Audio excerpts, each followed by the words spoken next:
Rogers.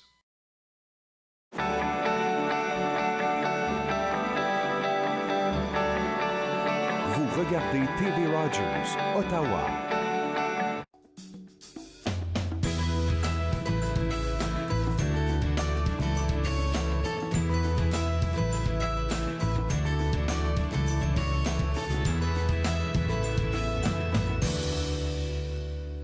Bonjour et bienvenue à Entre nous, exclusivement sur les ondes de TV Rogers. Je suis Catherine Marion. Il me fait plaisir de passer la prochaine heure avec vous.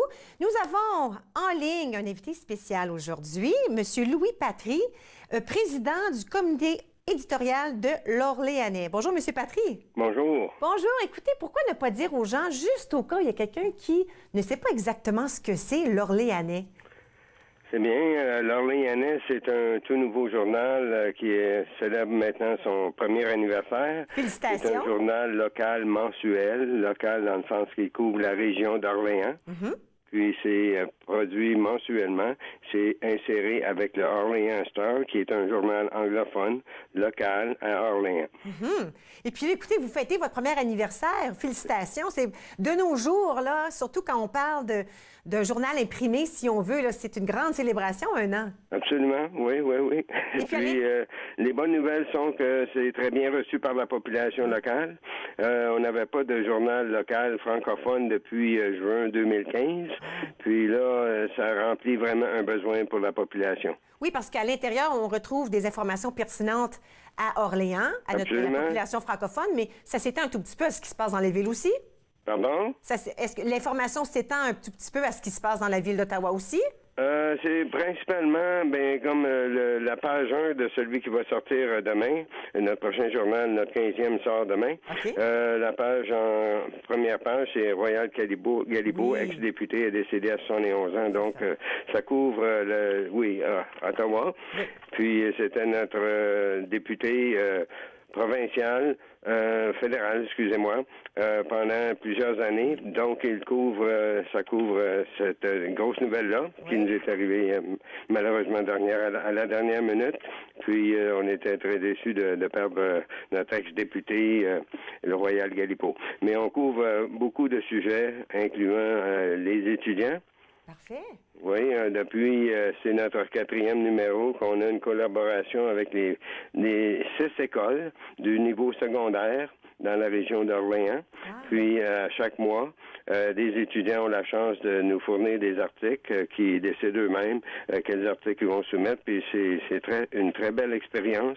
Et c'est très apprécié par les conseils scolaires, les écoles, les étudiants. Puis, c'est eux autres qui décident de quels articles ils vont nous soumettre. Puis, à date, c'est des très bons articles. Il y a de la créativité avec nos jeunes. Oui, puis quel bel apprentissage pour eux de pouvoir se jumeler avec vous pour écrire, pour composer, Absolument. pour être créatifs, enfin. Et puis, ça leur donne des belles leçons, des choses à apprendre, surtout si, dans leur futur, eux aussi se voient journalistes ou bien écrivains. Exactement. Écoutez, c'est un bon apprentissage pour eux. Absolument. Là, vous avez dit que le prochain numéro, on l'a demain. Ça va sortir le 1er demain. février, c'est notre 15e. Puis ça couvre une variété de sujets. On couvre le décès de Michel Dupuis, qui est le co-créateur du drapeau franco-ontarien. Oui. On parle du Carrefour Santé d'Orléans. On parle des candidats pour les Olympiques qui sont originaires d'Orléans. Toute une variété de sujets. On couvre l'historique derrière les noms des rues, des parcs. Il y a toujours à chaque mois une histoire à propos pourquoi un parc ou une rue est nommé de telle façon. Okay. Ça fait que c'est une variété d'articles. Non, mais j'ai déjà hâte de voir le prochain numéro. Moi, je suis chanceuse. Il se présente à ma porte dans le Star, le Orleans Star. Oui. Maintenant, écoute, il ne faut pas oublier de mentionner que, cher monsieur, vous êtes finaliste du Laurier Claudette Boyer. Félicitations! Oui, bien, merci beaucoup. C'est tout un honneur. Puis je comprends. Je suis très flatté de cette reconnaissance-là. C'est le Laurier Claudette Loyer, c'est pour le citoyen ou la citoyenne de l'année. Exactement. Et puis la personne gagnante sera dévoilée lors des prix Bernard Grandmaître 2018, le 8 février. Alors, on vous souhaite bonne chance. Bien, merci beaucoup. Écoute, merci beaucoup d'avoir été avec nous aujourd'hui. Ça me fait plaisir. OK. Bye-bye, à la prochaine. Au revoir. Alors, l'Orléanais, si vous êtes chanceux, il arrive à votre porte, si vous êtes dans le secteur d'Orléans, et puis vous pouvez apprendre toutes sortes de choses. J'avais aucune idée qu'il y avait des étudiants qui écrivaient à l'intérieur, alors je devrais mieux regarder, mieux m'attarder à voir quels articles ont été écrits par des étudiants de la région. Maintenant, je veux mentionner, surtout que, pour qu'on n'oublie pas, que le fameux spectacle Irène sur Mars s'en vient. C'est demain soir, non, pas demain, oui, demain, jeudi le 1er, déjà le 1er février. Alors, jeudi le 1er février à 20h, au Centre des Arts Schenkman. Alors, Irène sur Mars, c'est une comédie fantaisiste mettant en vedette Catherine Audette, Gary Boudreau, Danny Michaud et Pauline Martin. Alors, si on veut le synopsis un tout petit peu, là, son fils veut la placer dans une résidence pour personnes âgées sans son consentement. Et puis, Irène débarque de chez lui là, pour l'engueuler et lui dire, sais-tu quoi, moi, je m'en vais sur une colonisation sur la planète Mars. Et puis là, bien, de là, se défoule toute l'aventure dans cette pièce de théâtre. Alors, vous allez devoir y aller juste pour rire et pour voir cette pièce qui, sans doute, fera fureur au Centre des Arts Schenkman demain. Écoutez, rapidement, aujourd'hui, je vous dis qu'on parle du March of Dimes, on parle du désencombrement et on va aussi parler avec Marc Henkins et Véronique Sylvain des Éditions David. On va parler des nouvelles parutions, soit en poésie et en roman. Alors, tout ça se passe aujourd'hui Entre nous. J'espère que vous allez rester avec nous. Nous allons revenir dans un petit moment.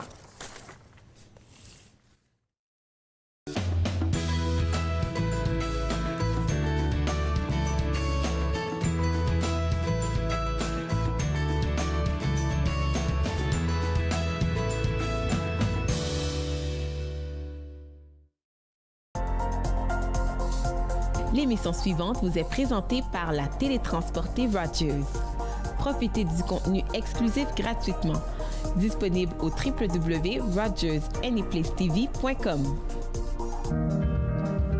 Mon nom c'est Diana Ombé et je suis bénévole stagiaire à TV Rogers. Je suis en majeure partie occupée de la Régie Plateau pour l'émission Entre nous et d'acquérir des connaissances sur le terrain. Ici, tout le monde est super sympa, on veut vous aider, on veut vous apporter votre soutien dans les différentes activités à mener. J'ai aussi apprécié le fait que c'est très convivial et qui donne la possibilité aux jeunes de pouvoir exprimer leurs talents et leurs passions. Je pense que Rogers est vraiment le meilleur endroit.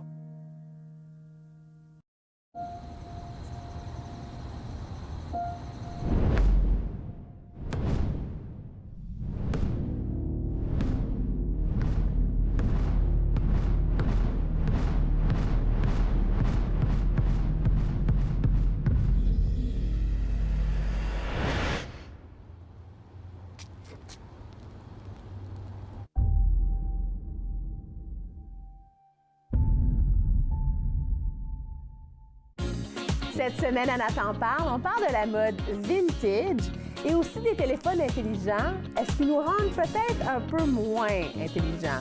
Soyez des nôtres. Nathan parle, mercredi 20h, sur TV Rogers.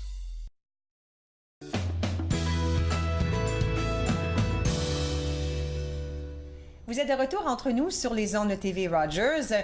J'ai avec moi Cynthia Vignet et ensemble, nous allons parler du March of Dimes qui, tu m'as bien indiqué, s'appelle la Marche des dissous du Canada. Oui, exactement. Bonjour Cynthia. Oui. Bonjour, oui. Tu es spécialiste en réadaptation professionnelle et puis aujourd'hui, on veut vraiment s'attarder à cette marche qui existe depuis plusieurs années, n'est-ce pas? Oui, en fait, la Marche des dissous, elle existe depuis maintenant 65 ans. Wow. En fait, le début, comment ça a commencé l'organisation, c'était vraiment en fait un regroupement de maires qui voulaient, dans le fond, financer la recherche contre le vaccin polio. Donc mères en planter des mamans, là? Oui, c'est ça exactement. Oui, c'est ça exactement. Donc, en fait, c'est des mères qui faisaient du porte-à-porte et elles collectaient des dissous pour justement financer la recherche contre ce vaccin-là, contre le polio. Et depuis, en fait, on a vraiment évolué. L'organisation a vraiment pris de l'ampleur et on offre maintenant, dans le fond, une vaste gamme de services, en fait, là, partout à travers le Canada, dont l'objectif, en fait, c'est vraiment de venir en support aux personnes qui ont des besoins particuliers et également, dans le fond, de les aider à développer leur autonomie, mais également l'engagement au sein de la communauté. Parce que si au début, c'était le polio, parce que c'était ce qui se passait à ce moment-là, aujourd'hui, oui. Est-ce qu'il y a plus... Mais évidemment, on n'a plus besoin de s'inquiéter trop, là. Oui. Est-ce qu'il y a des autres maladies, d'autres choses sur lesquelles on s'attarde? Ou est-ce qu'il y a une panoplie, il y en a plusieurs? Bien, en fait, il y a vraiment une panoplie de services. Okay. Donc, on vise vraiment les personnes qui ont des besoins particuliers. Donc, on peut parler peut-être de limitations fonctionnelles, peut-être sur le plan physique, sur le plan psychologique. Donc, par exemple, l'année passée, du moins l'ensemble de March of Dimes, de la Marche des dessous du Canada, est venu en aide à près de 75 000 Canadiens. 75 000, oui, c'est beaucoup. Exactement, oui. Et ça, dans le fond, c'est en comptabilisant plus de 4 millions d'heures de service. Et on est là, en tout environ 2000 employés là, à travers le Canada qui viennent à l'aide de différents programmes. Là, aussi. Wow! Puis, alors, si on retourne il y a 65 ans, ces femmes-là, ces mamans-là se promenaient de porte à porte. Aujourd'hui, comment sont les levées de fonds pour la marche? Je veux dire, je suis portée à dire March of Dimes parce qu'on l'entend souvent, mais la marche des dissous du Canada, comment on fait des levées de fonds maintenant? Oui, tout à fait bien. Par exemple, actuellement, il y a justement là, une campagne qui est une des plus anciennes en Amérique du Nord.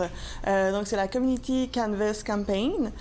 Donc, en fait, c'est des bénévoles qui... il y a peut-être deux façons qu'on peut faire des dons. Donc, il y a des bénévoles qui font du porte-à-porte. On a plus de 4000 bénévoles actuellement qui se font du porte-à-porte, du moins au Canada. Mais également, c'est possible de faire un don en ligne. Donc, c'est possible d'aller sur le site marchofdime.ca/community canvas campaign, désolé.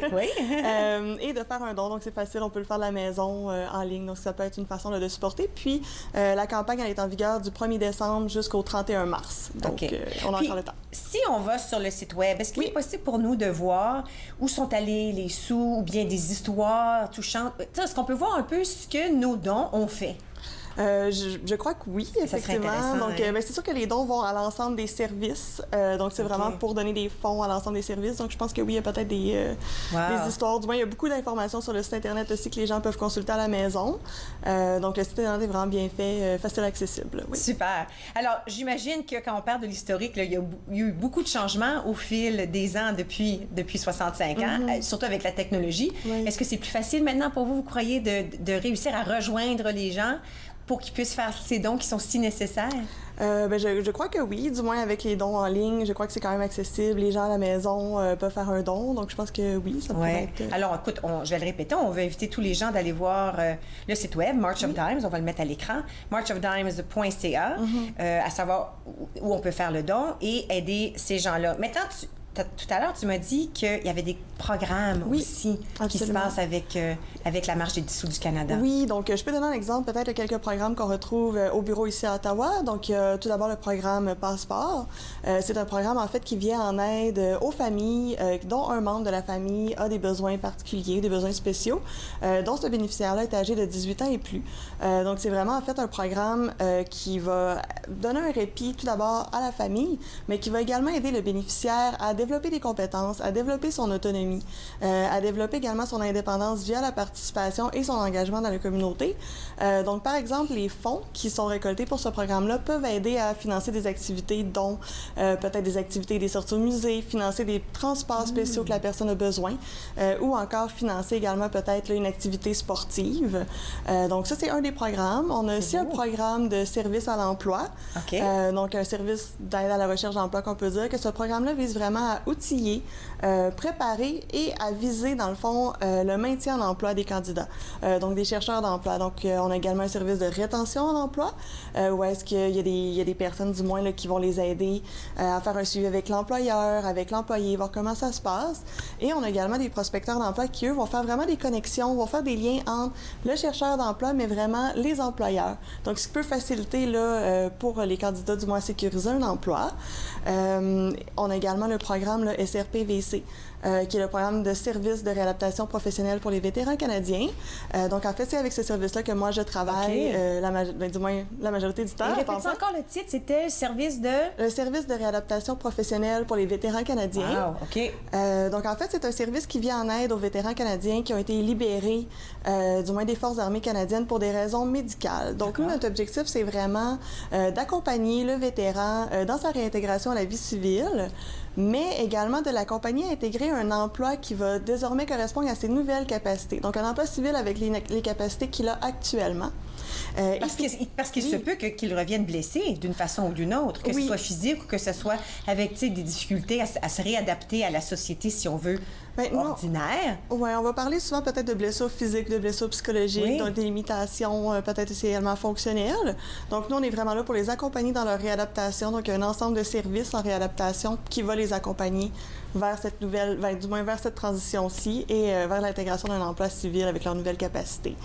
Oui. Alors, tous les levées de fonds, là, ça peut aller vers ces programmes-là aussi. Oui, exactement. Donc, l'ensemble des levées de fonds vont vers les programmes.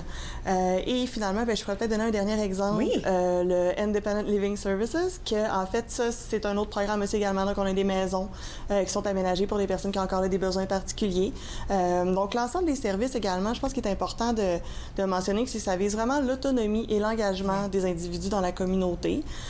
Puis, pour plus d'informations, les gens peuvent aussi aller sur, parce que je vous ai nommé juste quelques services en exemple, mais il y en a bien plus à travers le Canada. Donc, c'est facile d'aller consulter également le site Internet marchofdimes.ca où, en tout temps, les gens peuvent du moins écrire à info@marchofdimes.ca pour avoir plus d'informations aussi également. Puis, je suis certaine que si quelqu'un, ça leur tentait de devenir bénévole, de se joindre à l'équipe, sur le site web, on pourrait y trouver un onglet à savoir comment on peut se joindre. Oui, tout à fait, tout à fait. On manque jamais de bénévoles. Tout à fait. Alors, répète, la campagne est en vigueur jusqu'à?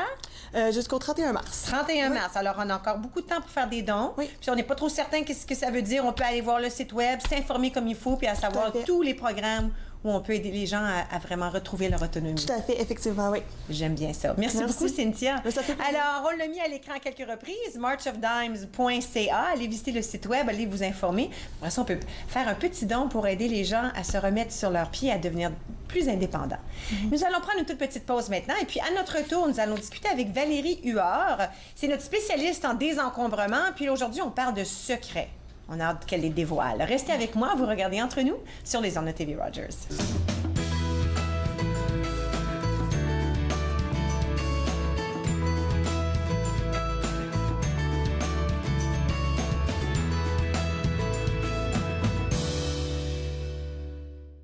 Je me lève un matin, on est en 2020, ça faisait longtemps que j'avais dormi autant. J'allume la radio pour la météo, on m'annonce tout bas que c'est le combat de combat, c'est l'apocalypse, c'est l'apocalypse,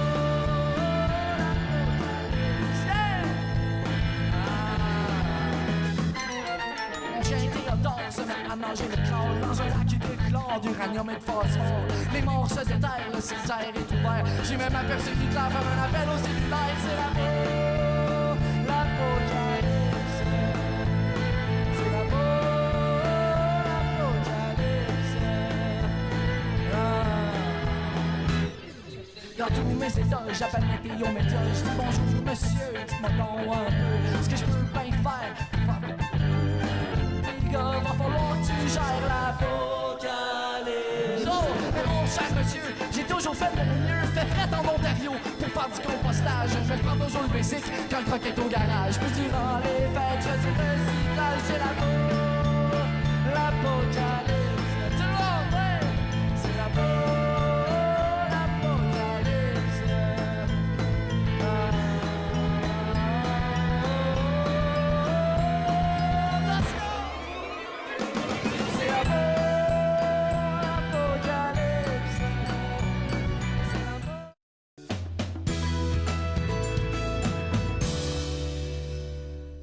Vous êtes de retour entre nous sur les ondes de TV Rogers. C'est le début d'une nouvelle année.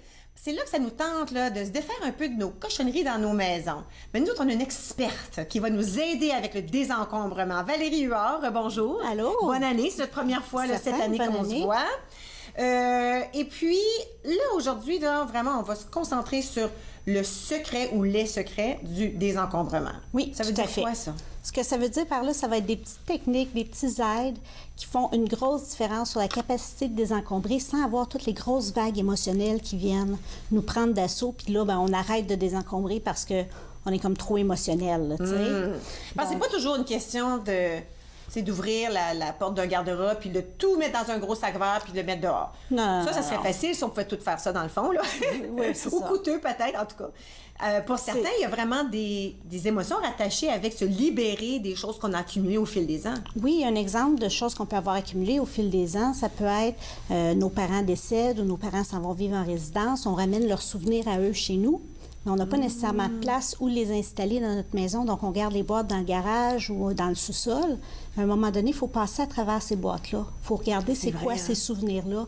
Et là, ça ramène toutes sortes d'émotions, toutes sortes de souvenirs. Je vais te dire, moi, j'ai des agendas où j'écris tout, là, depuis, oh mon Dieu, depuis que j'ai 16 ans, OK? Puis tous les rendez-vous, les dates, les fêtes de telle personne, puis, tu sais, quand j'ai eu un nouvel emploi, j'écrivais, ouh, aujourd'hui, je commence, tu sais, le jour 1 de mon nouvel emploi. En tout cas, là, je réalise que j'ai toutes ces agendas-là, planificateurs, là, tu sais de quoi je parle, là, depuis que j'ai 15 ans. Ça fait plus que 10 ans, là, faut s'entendre, là.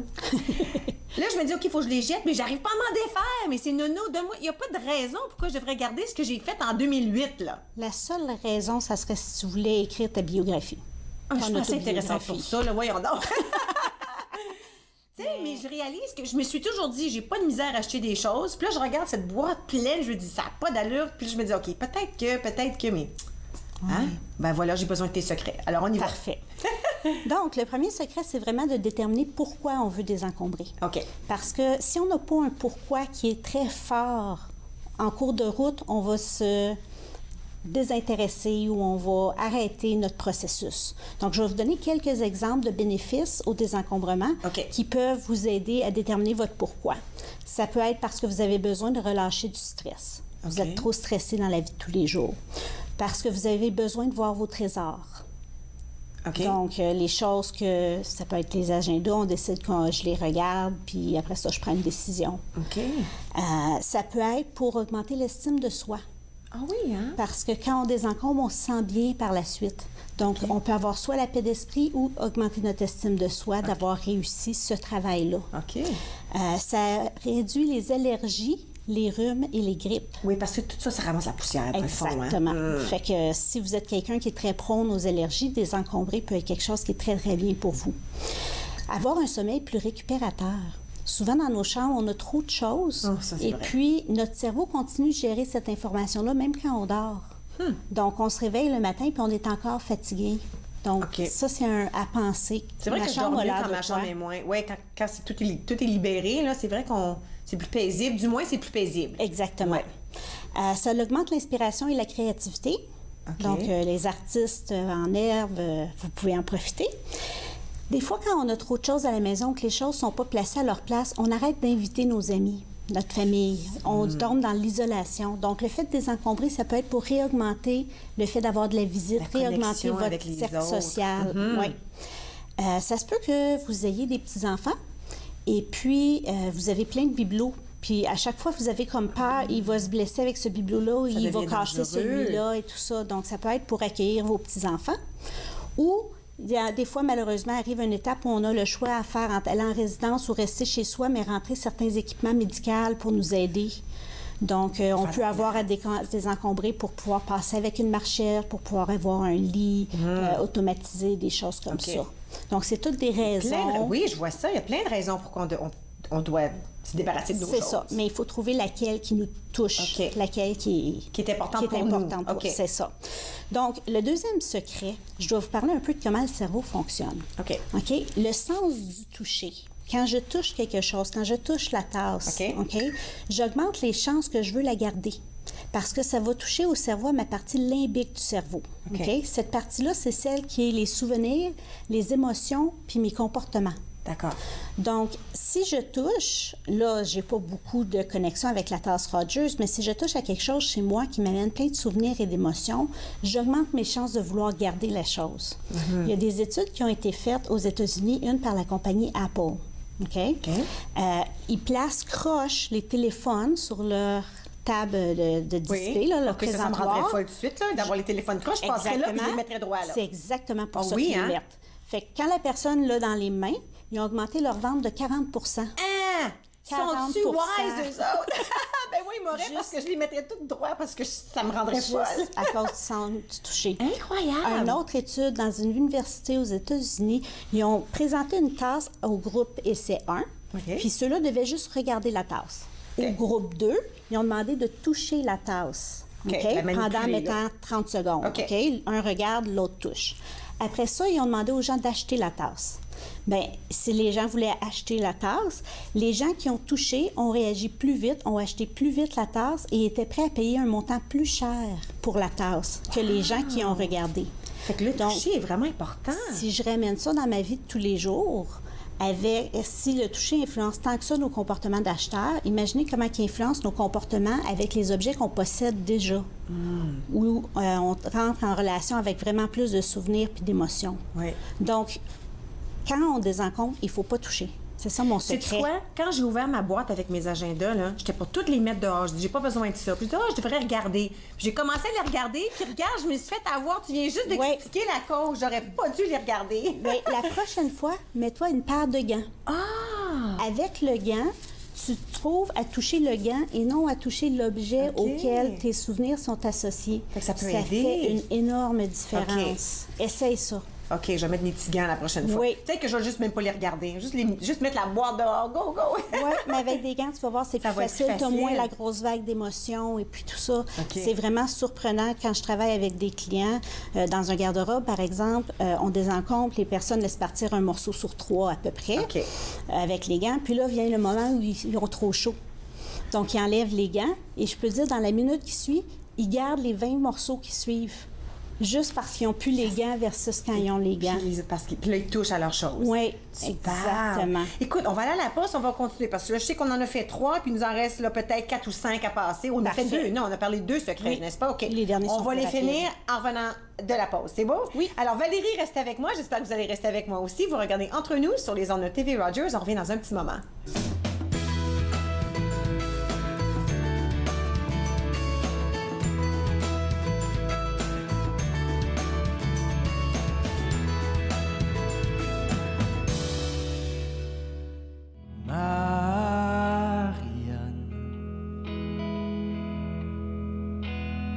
Qu'est-ce que tu fais là, au milieu de ma chambre?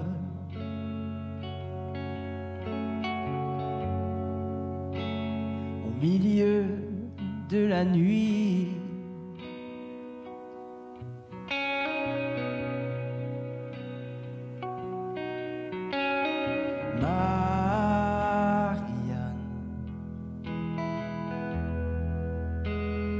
tellement délicate.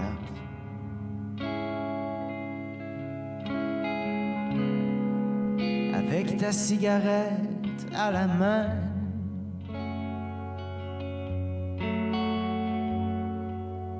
et le soleil entre tes seins.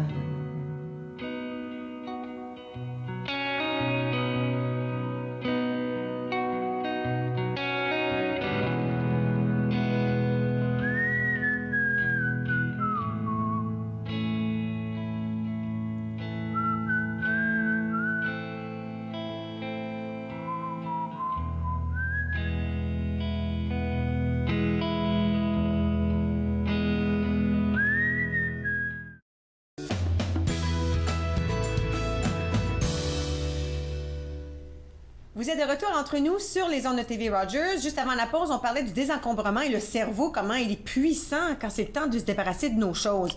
Valérie Huard, toujours avec nous, de Abode HT Staging. Puis là, on a concrétisé, si on veut, les 2 premiers secrets. Puis là, on va poursuivre. Oui, autre secret. Je veux vous parler de l'ambiance. D'accord. OK?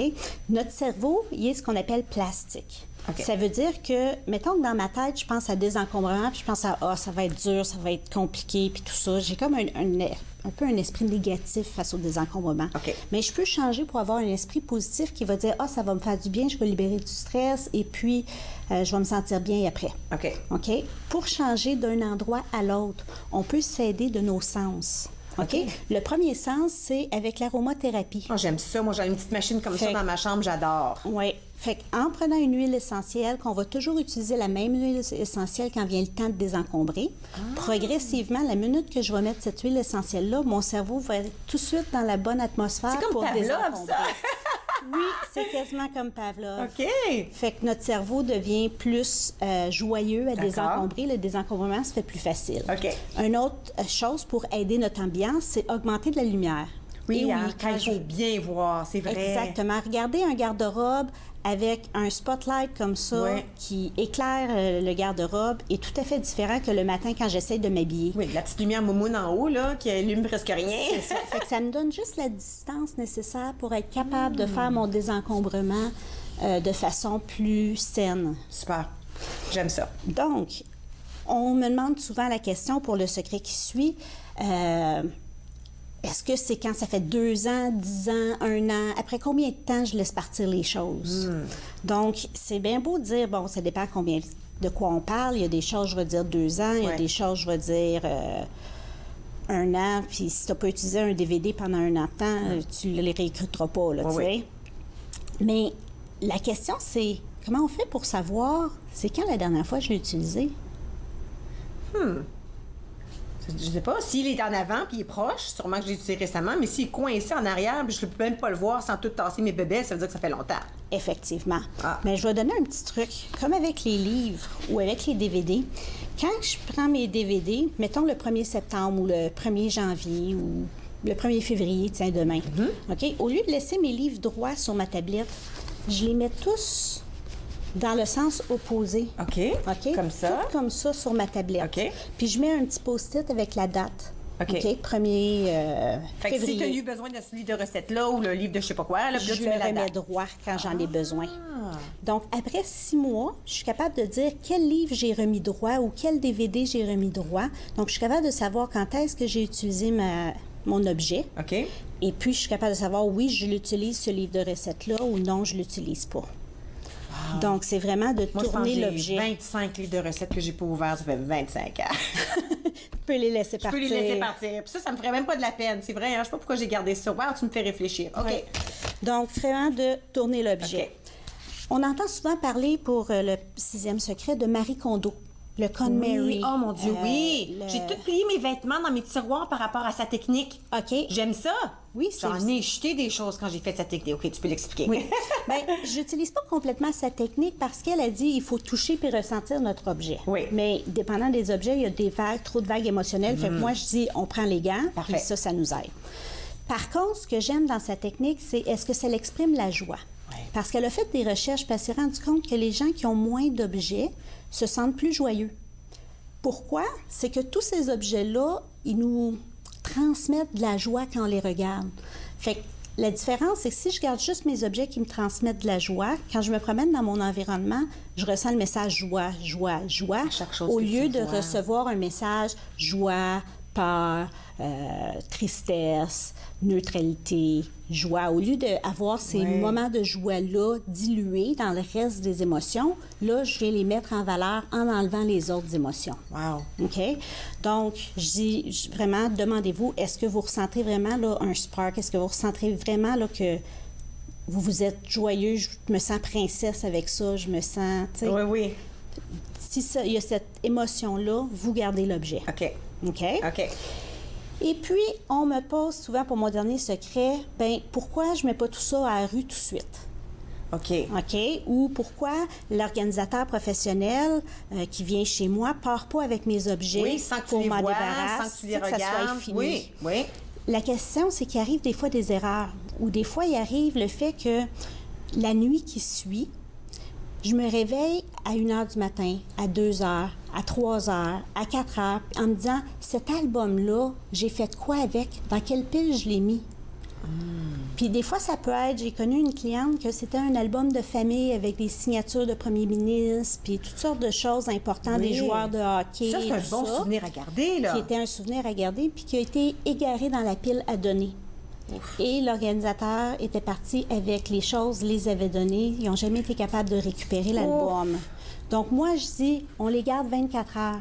Juste le temps d'avoir une nuit de sommeil pour être capable de savoir, est-ce que j'ai un objet, je vous promets, ça ne sera pas tous vos objets. Oui. Est-ce que j'ai un objet qui me réveille, qui me questionne à savoir, est-ce que je l'ai gardé? Donc, ça veut dire que c'est important que moi, je fais le travail avec mes propres yeux aussi. Si j'embauche quelqu'un, puis t'enlèves tout, puis j'ai rien vu, je peux pas savoir si c'est ici ou pas ici. Alors, il faut vraiment que la personne à qui appartient toutes ces bébelles-là, ces choses-là, il faut être là, il faut vraiment faire partie du travail, du processus, du désencombrement. Quand je viens coacher les clients, c'est un travail d'équipe avec le client. On travaille ensemble à prendre les décisions. C'est pas le client me laisse la maison ouverte, puis le client passe, on va faire son épicerie, puis il revient plus tard. Non, on travaille ensemble. Puis l'avantage de travailler ensemble comme ça, c'est que le client apprend certaines habiletés qu'il va être capable de répéter par la suite ou de conserver. Donc, ça fait vraiment une différence. Et puis là, quand tu dis des piles, c'est un peu comme ça, hein, quand on commence, on fait des piles comme 100% on est sûr qu'on le veut pas, puis là, on fait une pile à côté, on n'est pas trop sûr. C'est un peu comme ça? On évite cette pile-là. On décide de garder ou on décide de laisser aller. C'est plus simple comme ça, hein? OK. Puis là, après ça, on se donne une nuit de sommeil. Oui. Avec ces 2 piles-là, pour être certaine là, que... Exactement, pour être certain qu'on n'a pas fait d'erreur ou qu'il n'y a pas quelque chose qui est trop émotionnel qui vient nous rechercher. Puis après ça, disons, on se réveille, puis tout est beau, on est confiant. Là, les choses qu'on ne garde pas, est-ce que tu suggères, s'ils sont en bon état, de faire des dons, de les donner? Tout à fait. Moi, il y a un endroit que je suggère beaucoup, c'est le Mission Thrift Store sur Merivale, parce que tous les gens qui travaillent là sont bénévoles. Et puis, les dons amassés s'en vont pour des missions.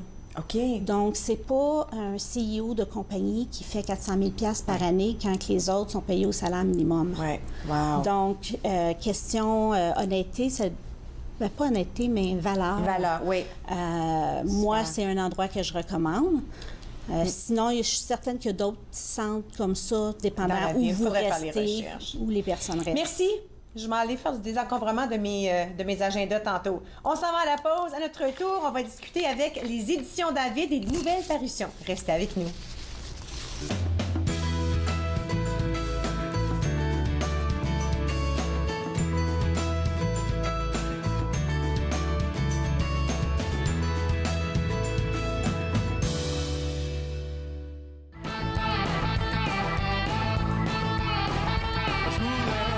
Sacrer mon cœur, mais je peux pas passer le corps de porte.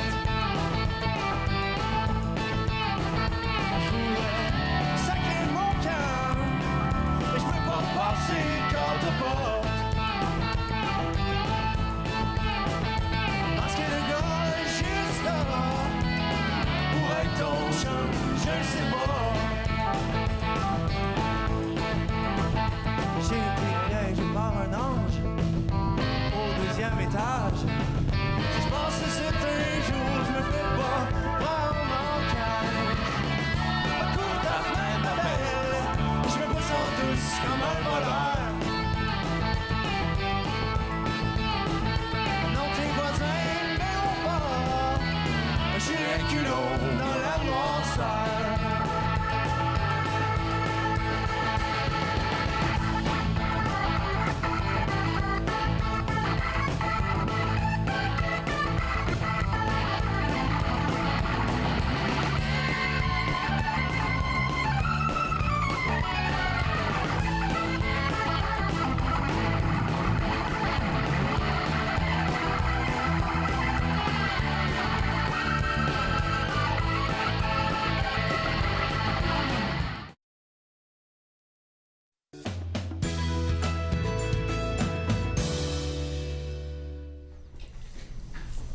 Vous êtes de retour entre nous sur les ondes de TV Rogers.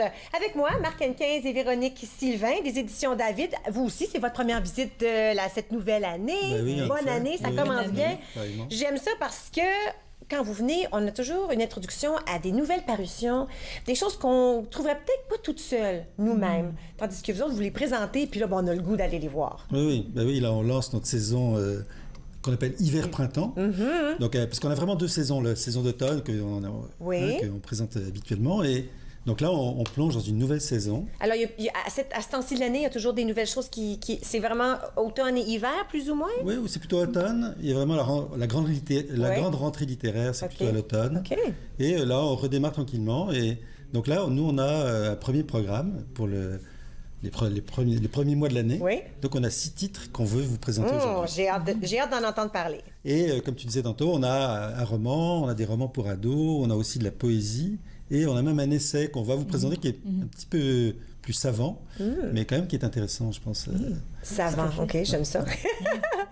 Alors, on veut commencer avec celui-ci que j'ose même pas tenter de... Ça, c'est drôle parce que c'est mandarin. Voilà, justement, on parlait de mandarin. On parlait justement de mandarin avec Roxane. Voilà. Oui. Puis mon fils le dit, ce mot-là. Puis là, j'essaie de penser pourquoi il avait dit ça, mais là... Ça se prononce chié-chié. OK. Ça veut dire merci, reconnaissance. Et c'est le nom d'un des personnages du roman. Pour vous donner un petit résumé, ça se passe en Chine et au début du roman, une jeune Anglaise, Rose, va en Chine rejoindre son conjoint, Raymond, qui est directeur d'une mine à Guilin, si je prononce bien. Guilin. OK. Et là-bas, Rose fait la rencontre de Chié-Chié, qui est la servante de Raymond. On suppose que c'est son prénom, mais on ne sait pas encore, on ne sait pas tout à fait. Peut-être Raymond lui a déjà posé la question, quel est ton nom? Et il a répondu Chié-Chié. Mais c'est le nom du personnage. Et Rose va se lier d'amitié, mais lier d'affection avec comme un peu maternelle? Plutôt au sens c'est qu'en fait, parce que Raymond, qui est venu donc, qui vient d'épouser Rose en Angleterre, mais lui est déjà là en Chine depuis quelque temps, et donc fait venir Rose, sa jeune mariée. Oui. Et quand Rose débarque du bateau, qui la dépose à Guilin, elle voit la servante Chié-Chié sur le quai. Et tout de suite, c'est le premier chapitre d'ailleurs, et tout de suite, on sent qu'il y a quelque chose qui se passe. OK, alors c'est pas une jeune fille, là. Moi, je pensais que c'est une petite fille de 5 ans, là. Non, compris. Alors, c'est une jeune femme, compris, d'accord. Chié-Chié est la servante de Raymond, mais ça fait quelque temps qu'elle est au service de Raymond. OK. Enfin, donc, ce qui permet de comprendre un peu plus l'histoire après. Et donc, mais quand Rose arrive, vraiment, il y a quelque chose d'un peu électrique. OK. Déjà, elle est fascinée par Rose. Et il y a quelque chose d'électrique. Voilà, parce que Rose est à la proue du bateau et donc Chié-Chié la voit arriver. C'est quelque chose de très cinématographique. Oui. Et en même temps, Rose aperçoit cette jeune femme qui est à côté de son mari et est très intriguée. Et donc, il y a quelque chose qui va se développer entre eux. Une amitié, mais aussi beaucoup de tendresse, amoureuse. Super intéressant, j'adore ça. Oui. Et puis, dites-nous pas la fin. C'est en librairie depuis hier, justement. Ah, hier! Félicitations! Et ça, c'est Michel Dehaye? Oui, Michel, qui est une auteure du nord de l'Ontario, mais elle habite à Ottawa depuis plusieurs années. C'est son premier roman. Et on sent aussi qu'elle a beaucoup fait des recherches, elle a beaucoup voyagé en Chine aussi, donc on a l'impression d'y être en lisant le roman. Il faut te dire un petit mot sur l'époque, parce que ça commence en 1934, donc c'est l'époque avant la guerre, voilà. Et donc c'est une période très, très turbulente en Chine, parce que c'est la fin de l'époque coloniale, là c'est les Anglais qui ont colonisé, comme les autres Européens ont colonisé la Chine, et Raymond, le mari de Rose, exploite une mine avec comme une entreprise coloniale avec des employés chinois. Ouais. Et là, mais il y a une guerre civile qui fait rage en Chine. Il y a Chiang Kai-shek et Mao Tse-tung qui sont en train déjà de combattre. Les forces communistes sont en marche. Et en plus, il y a les Japonais qui vont débarquer. Et ça va influencer énormément l'histoire. Alors, il y a de l'histoire dans ça. Il y a une trame, il y a vraiment une trame historique qui est très riche, en fait. Et quand les Japonais vont arriver, je ne vais pas dévoiler la fin, le couple va... Il y a des choses. Décider de est-ce qu'on part, est-ce qu'on reste, est-ce qu'on laisse Chié-Chié ici. Donc, c'est un peu... est-ce qu'on l'amène ou est-ce qu'on l'amène pas? OK, super intéressant. Je mets ça de côté, j'aime ça, ce roman-là. OK, on ne veut pas manquer de temps. On veut passer de l'espace-temps dans la littérature périphérique du Canada. Oui, alors voilà. Donc là, on a changé un peu de registre. On parle d'un ouvrage savant. C'est dans une collection qui s'appelle Voix savantes. Donc, un ouvrage universitaire. Et c'est un collectif de textes sur la représentation de l'espace et du temps dans un certain nombre d'œuvres de la littérature francophone au Canada, mais on parle des littératures périphériques, donc ça peut être des littératures minoritaires, mais aussi des littératures marginales. Et vraiment, les auteurs s'intéressent à la représentation, donc, surtout du temps et de la relation entre l'espace et le temps. Et là, je ne veux pas faire un grand discours théorique, mais ce qui est intéressant, c'est que... on dit que souvent dans les petites littératures, les littératures minoritaires, comme étant la littérature franco-ontarienne, c'est souvent l'espace qui est mis en vedette. Les auteurs ont besoin de parler de l'espace, de situer leurs histoires dans un contexte, un territoire, alors que ce sont les grandes littératures qui parlent du temps. Les grandes épopées, mettons, 100 ans de solitude. Alors, Et donc là, les auteurs essaient de voir comment, en fait, non, même les littératures francophones au Canada réintroduisent la notion du temps en la liant à l'espace. Enfin, donc, on parle très peu de la relation entre l'espace et le temps, justement, dans la littérature. Voilà, donc il y a une douzaine de communications. Donc, c'est des textes quand même assez... je dis savants. Oui, alors c'est pour un apprentissage. Voilà, des gens qui s'intéressent à la littérature. Oui, et voilà. Pourquoi pas? Puis les chercheurs, c'est des jeunes chercheurs, dont Ariane Brundelray, qui est doctorante à l'Université d'Ottawa en lettres françaises. Wow. Mathieu Simard, qui a justement fait des études sur l'œuvre de Patrice Desbiens. Et lui est à Montréal. Et Isabelle Kerouac à Moncton, qui s'intéresse beaucoup à l'espace nordique dans les littératures. Donc, ce sont 3 étudiants au doctorat qui ont coordonné, en fait, ce projet. C'est ça. Wow! Puis là, on a ça ici. J'aurai bientôt ton âge. Voilà. Bon, ça, c'est le recueil de Michel Plou, c'est son tout récent recueil. Et ça parle... Michel, justement, a été... poète du Parlement il y a quelques années, poète officiel du Parlement. Wow. Et donc, dans son dernier recueil, ça parle de la relation qu'il entretenait avec son père et son père qu'il a perdu assez jeune. Et donc, c'est tous ses souvenirs, cette période-là qui a suivi la mort de son père. Wow! Alors, ça doit être quand même assez lourd. En fait, non, c'est un poète qui est très lumineux, Michel Plot. Il y a toujours de l'espoir dans ses textes. Et son père, il fait... Parce que je pense que son père est mort quand il avait 12 ans. Oui. Et lui, son père avait peut-être 60 à peu près. Et donc là, il va bientôt avoir l'âge que son père avait quand il est mort. D'où le titre « J'aurai bientôt ton âge ». Donc c'est beaucoup de références à cette relation très particulière qu'il avait avec son père et le goût de l'écriture que lui a donné son père. Parce que c'est souvent un thème qui revient dans sa poésie. Puis à l'époque, justement, il raconte qu'il n'avait pas vraiment de mots pour expliquer ça, mais c'est vers la poésie qu'il s'est tourné justement pour parler du deuil. De ce qu'il a vécu, de son expérience, puis aussi de relater les souvenirs qu'il a probablement de cette relation qu'il avait avec son papa. Je vous garde avec moi. On est loin d'avoir fini. Il y a plein d'autres choses qui se passent. Alors, Véronique et Marc restent avec nous. Et à notre tour, on a 3 autres livres et peut-être que je tenterai de lire un petit extrait de celui-là. Ça a l'air trop beau. Alors, vous regardez entre nous. Bougez pas.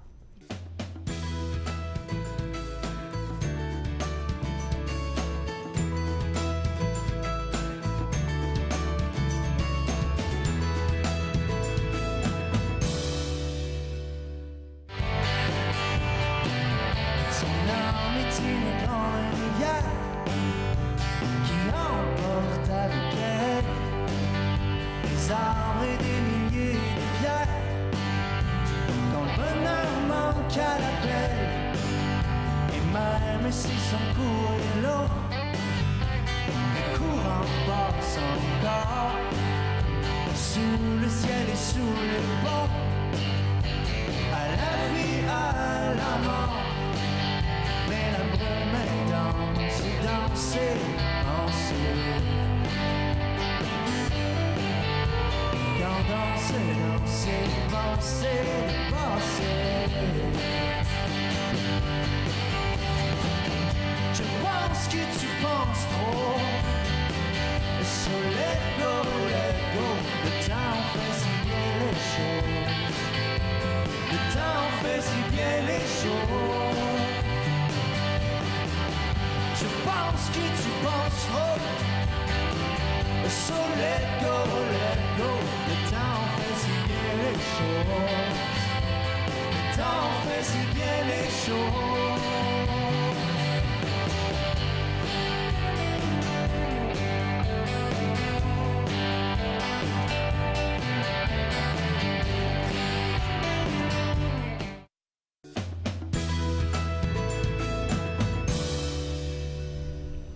Vous êtes de retour entre nous sur les ondes de TV Rogers.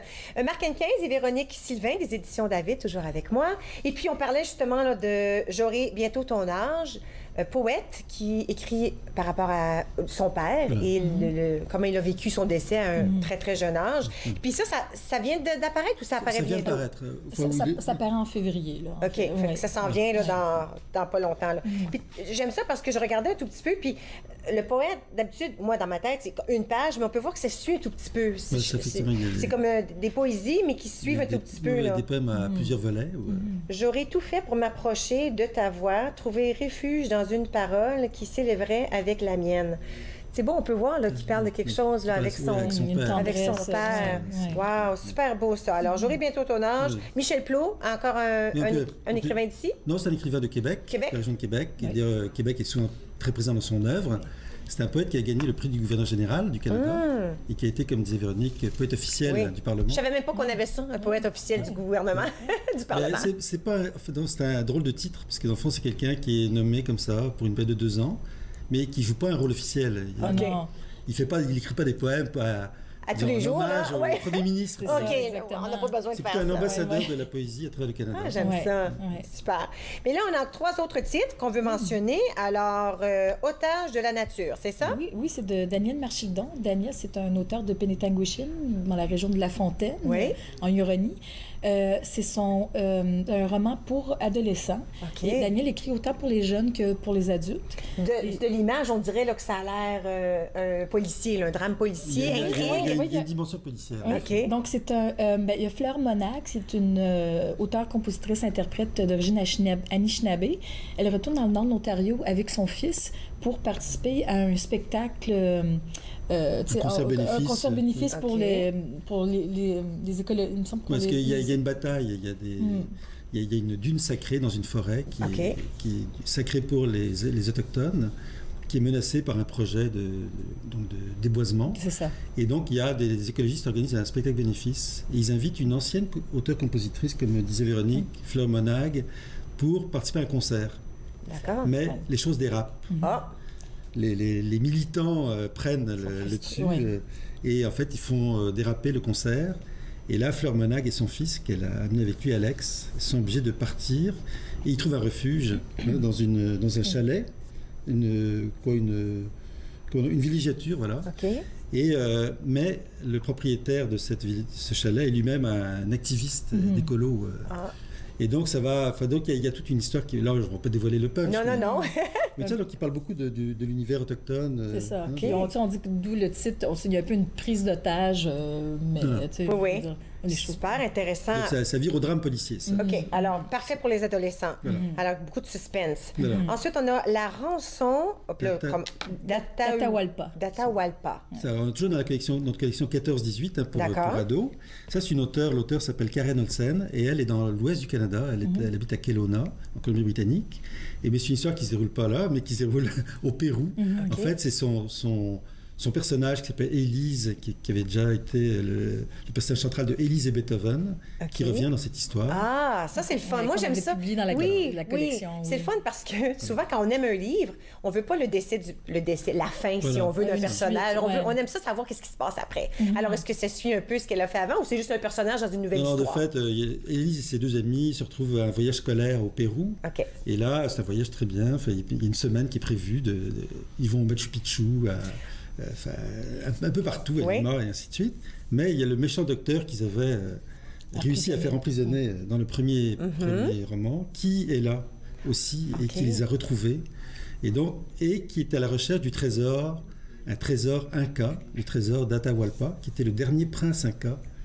Et alors donc voilà, il y a toute cette intrigue, mais il y a aussi tout le décor, le Pérou donc on fait aussi du tourisme, et puis il y a évidemment cette aventure, et on devine que Élise et ses amis vont réussir à contrecarrer les plans du super élégant. Alors encore un autre suspense un tout petit peu si on veut, là, j'aime ça. Ensuite, Retour aux cendres roses. Oui, ça ici c'est de la poésie, mais du haïku. Faut dire qu'on publie, on a une petite niche aux éditions David de... Ça veut dire quoi, haïku? Écoute, c'est un genre de poésie brève. C'est des poèmes qui ont 3 vers. Et à l'origine, même, les poèmes classiques, le haïku, avaient 5, 7 et 5 pieds. Donc c'est une forme de poésie japonaise. Mais qui a été exportée, qui a été adaptée et récupérée, disons, par l'Occident. Donc au Canada, il y a une forte... Oui, nous aux éditions David, la collection de haïkus qu'on publie, elle est unique en Amérique du Nord. Puis on a aussi des bonnes collaborations avec des haïkistes en France, un peu partout en Europe. Et donc ça, c'est une collection qu'on aime beaucoup aussi, qui est dirigée par Bertrand Naillet. Ce recueil, c'est de Nanny Cousier, c'est une auteure d'origine qui est française, et ça parle beaucoup d'un retour aux origines, un retour aux sources. On parle aussi du deuil, un retour aux saisons, de la nostalgie aussi. Mais nostalgie, mais pas nécessairement la nostalgie de façon négative. Donc, il y a aussi la lumière là-dedans. Donc, des thèmes comme la quotidienneté, des thèmes de la vie, quoi. Okay. En poésie, en format poésie plus ou moins. Puis lui n'est pas encore paru, donc on va apparaître au mois de mars, mais quand on reviendra, là, on pourra les apporter. Oui, parce que on pourra faire des lectures. Oui, oui. Puis je pourrais m'informer davantage parce que je connais très peu. En tout cas, je connaissais pas ce mot-là, pas de cette façon, en fait, de poésie. Vous savez, on parle de tous ces livres-là. Tous des livres francophones, en français. Souvent, les gens disent « Où je trouve ça encore? Où je trouve ça, tous ces livres en français? » On a des librairies ici à Ottawa. La librairie francophone, la librairie du Soleil à Ottawa, à Gatineau, librairie Le Coin du Livre, la librairie Le Centre. Donc, le centre, c'est sur la rue Donald, le coin du livre sur le chemin Sirville, voilà. Et puis évidemment, les librairies du Soleil en plein dans le marché, sur la rue Georges. Et ces librairies-là ont généralement nos livres, du moins les plus récents, mais aussi on peut leur demander également des livres du fond. Donc plutôt que de commander par Internet, d'aller faire des achats en ligne, c'est vrai que c'est commode, mais quand même c'est plus intéressant d'aller bouquiner dans une librairie, de voir un peu qu'est-ce qui est sorti. Et ça m'est souvent arrivé d'aller à la librairie du Soleil qui se trouve sur la rue Sirville, parce que moi c'est un peu dans mon coin. Puis s'ils l'ont pas, ils le commandent pour moi. Ça m'est déjà arrivé. C'est-tu le Coin du Livre sur la rue Sirville? Le Coin du Livre.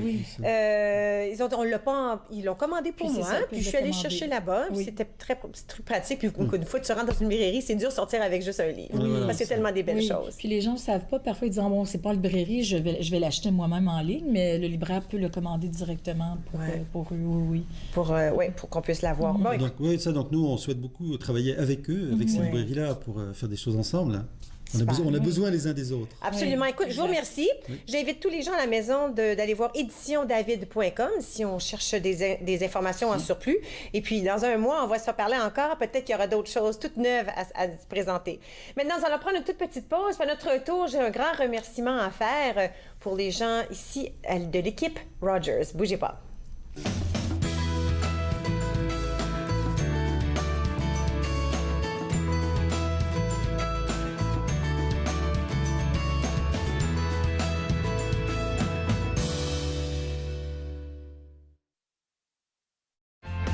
Family, it's just extremely important. People move around. Connected for Success has just made it so much easier.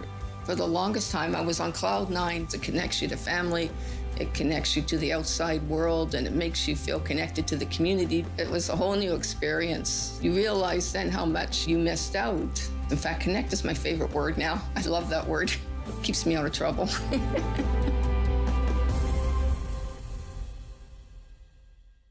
Le poète et entrepreneur Éric Charlebois a comme matière première le mot.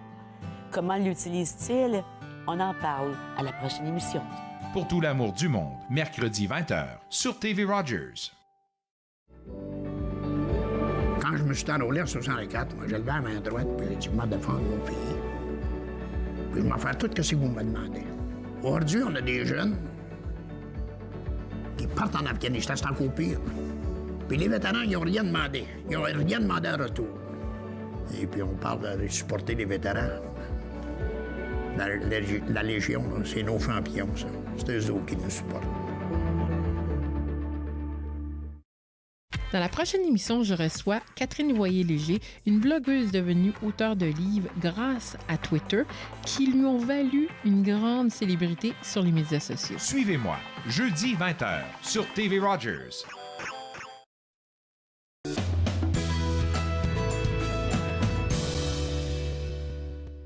Vous êtes de retour entre nous sur les ondes de TV Rogers. Plein de choses toujours qui se passent ici à l'émission. Alors, je répète, la campagne de la Marche des dissous du Canada est déjà en vigueur et elle continue jusqu'au 31 mars. Alors, il y a encore beaucoup de temps pour faire un don.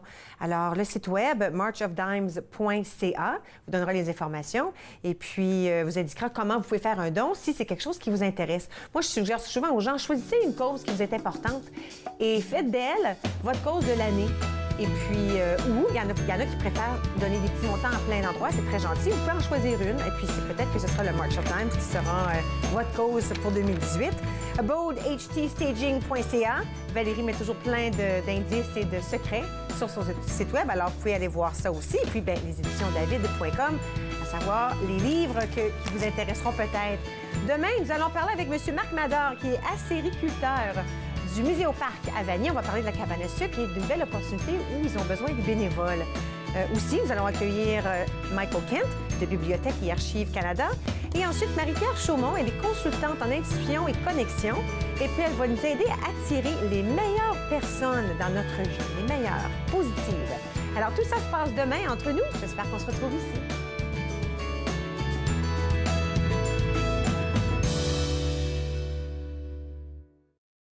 Faites-nous part de vos commentaires en composant le 613-521-2323 par courriel sur Facebook et Twitter.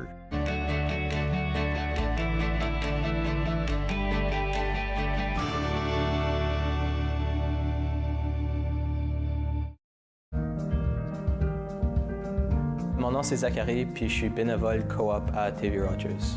J'ai vraiment aimé mon expérience à TV Rogers, spécialement en mobile, où j'ai fait hockey, soccer, football. Dans mon futur, j'aimerais vraiment poursuivre en production télévisuelle. Aussi à Toronto, j'aimerais faire du cinéma. Ici à TV Rogers, j'aime vraiment mon expérience parce qu'il y a plein de personnes ici pour m'aider et c'est une atmosphère vraiment joyeuse.